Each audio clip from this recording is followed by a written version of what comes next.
dan Ibu Siska masih tetap semangat pada P2K2 kita kali ini.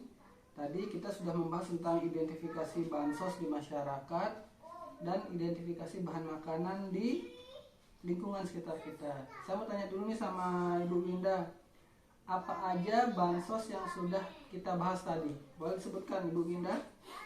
Yang pertama ada PKH, BPNT, BST, BLT. Pinter, bagus ya. Sekarang kalau bahan pangan yang ada di sekitar kita apa saja, Mbak Winda? Kalau di sekitar saya itu ada pohon kelor, ada buah kelor, ada ikan, ada telur. Bagus Bu Winda. Tadi seperti yang sudah Ibu Winda sebutkan ada BST, PKH, BPNT, terus kemudian di sekitar kita bahan pangan ada kelor dan sebagainya, itu benar sekali ya. Nah ini sekarang yang kegiatan selanjutnya ini yang sangat menarik, kita nih masak-masak Mbak Winda ya dan Ibu Siska ya. Jadi kita memasak makanan. Tapi sebelum kita memasak makanan, saya tanya dulu nih sama Ibu Winda, bagaimana cara Ibu Winda masak biar gizinya tetap atau utuh? Kira-kira bagaimana caranya Bu Winda? Kalau menurut saya, supaya gizinya tidak hangus, Hilang tidak ya? hilang, biasanya kalau memasak itu jangan terlalu lama, Iya, seperti masak bisa. sayur sampai terlalu lembek, biasanya nutrisinya hilang. Iya, iya. Benar begitu Pak? Bisa ya, bisa. Nanti kita akan bahas bersama ya, kita belajar bareng lagi. Jadi sekarang kita akan membahas bagaimana cara memasak makanan pendamping ASI dan makanan untuk orang dewasa ya, atau untuk ibu hamil. Ibu pernah dengar MPASI atau makanan pendamping ASI? Pernah. Apa itu pengetahuan Ibu? Makanan untuk mendampingi ASI-nya. Pinter ya. Bagus, tepuk tangan buat Bu Winda, Bu Siska. Nah, sekarang saya bagi dua kelompok ya. Bu Winda kelompok MPASI dan Mbak Siska kelompok untuk makanan orang dewasa. Jadi nanti Bu Winda yang kelompok MPASI ini memasak MPASI ya, makanan pendamping untuk ASI, dan Mbak Siska untuk orang dewasa atau untuk ibu hamil. Nah, jadi pertama yang harus kita pahami dalam memasak makanan MPASI itu, pertama kita perhatikan kebersihannya ya Mbak Winda ya. Bagaimana kita membersihkannya. Jadi yang penting itu kita bersihkan dengan air mengalir ya, sampai bersih, sampai tidak ada kotoran lagi, baru kita masak. Bu Siska juga gitu ya, bersihkan makanannya sampai kotoran-kotorannya hilang, baru kita melakukan atau memasak ya Mbak Siska ya. Jadi saya jawab tadi ya pertanyaannya, yang bagaimana cara agar makanan itu tetap utuh gizinya ya. Kita memasak dengan cara sederhana. Apa itu cara memasak sederhana Ibu Winda? Sederhana berarti tidak terlalu banyak prosesnya, terus gampang lah, tidak ribet. Ya, pinter. Jadi ada 4 cara ya memasak sederhana. Yang pertama itu adalah merebus, lalu mengukus, memanggang, dan menumis ya. Itu 4 cara yang paling bagus untuk MPASI ya. Kalau menggoreng itu bagaimana Pak? Menggoreng kalau terlalu banyak minyak untuk anak kecil ya Bu Winda tidak bagus ya, karena banyak kandungan lemak jahat di dalam minyak ya. Terus selanjutnya adalah tidak boleh menambahkan bahan penyedap makanan, karena anak masih kecil, dia hanya indera pengecapnya itu belum terbentuk sempurna ya Mbak Winda ya. Jadi tidak perlu terlalu banyak kita tambahkan penyedap makanan ya. Contohnya seperti apa? Kayak vetsin atau Gula, garam. empasi ya. Ya Adek ya. Jadi khusus untuk empasi ini, perhatikan teksturnya. Harus yang lembut agar gampang dicerna oleh bayi. Ya. Untuk usia berapa Pak yang lembut sekali? Untuk usia 6 bulan, 7 bulan ya. Itu usahakan sangat lembut agar mereka bisa mencernanya dengan baik. Kalau Ibu Siska ya silahkan saja ya Ibu Siska berkreasi. Yang penting gizinya seimbang ya Ibu Siska ya. Tidak perlu mengikuti seperti empasi ya Bu Siska ya. Nah, sekarang kita masak ya. Mari kita masak.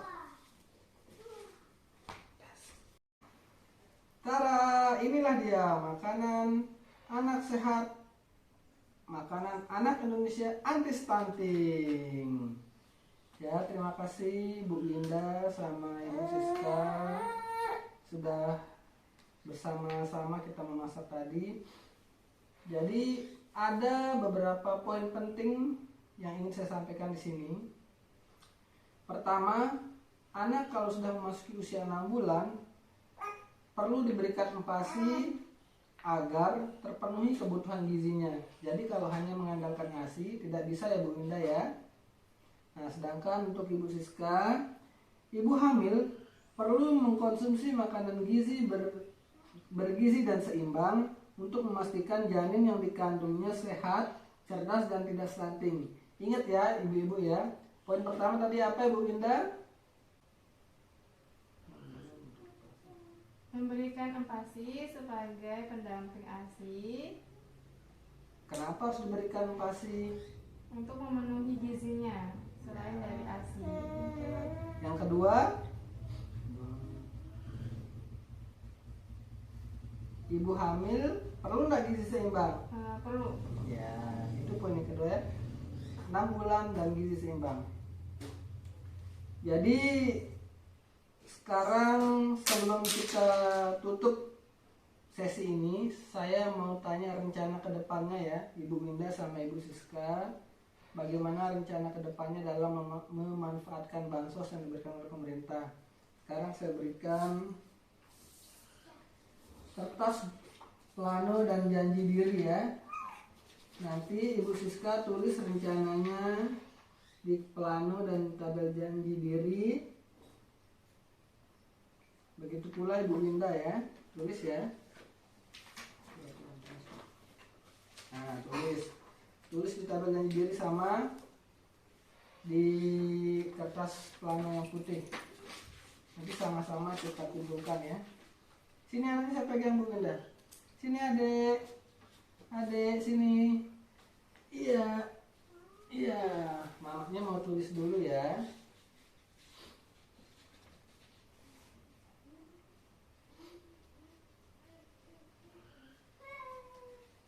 Bu Siska juga tulis ya Bu Siska ya.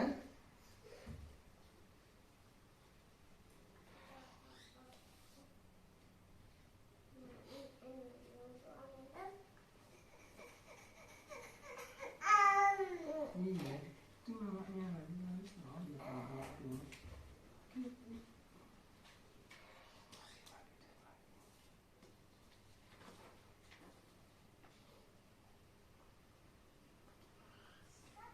Sudah Bu Winda?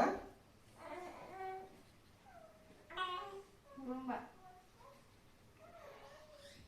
Oke, terima kasih. Sini, ini adik. Nah, jadi tabel janji dirinya saya simpan ya.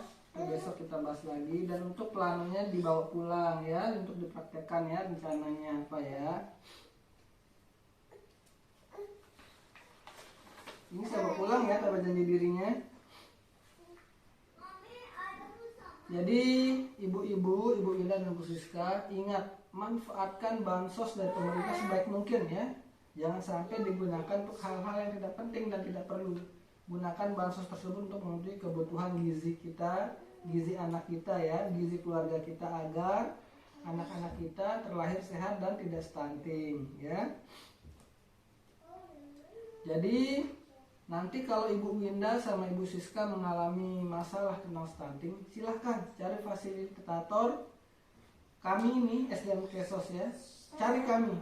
Nanti kami bantu ibu-ibu ke pusat pelayanan kesehatan untuk menangani stunting tersebut ya ibu-ibu ya. Ya, jadi kita sedikit flashback apa yang kita bahas tadi ya ibu-ibu ya. Pertama tadi ada jenis-jenis bansos ya, ada PKH, BPNT, BST dan sebagainya. Lalu ada pemanfaatan bahan pangan di sekitar kita ya, Bu Winda ya, Bu Siska ya. Tadi ada kelor, buah kelor dan sebagainya. Lalu ada empasi yang diberikan pada anak usia berapa Bu Winda? 6 bulan, mulai dari 6 bulan. Ya, berarti kalau sebelum 6 bulan Full ASI aja dulu. ya, atau kita sebut ASI eksklusif ya. Nah, lalu Ibu Siska tadi ibu hamil pun butuh gizi Bu Siska. Gizi yang sehat seimbang ya, agar anak atau janin di dalam perutnya itu sehat dan lahir dengan sempurna, tidak stunting ya. Jadi sekian untuk pertemuan kita hari ini. Terima kasih saya sampaikan untuk Bu Winda dan Bu Siska. Sebelum kita menutup acara ini, kita berdoa dulu ya. Berdoa sesuai keyakinan kita masing-masing. Berdoa mulai. Selesai. Terima kasih Bu Winda ya. Terima kasih Bu Siska.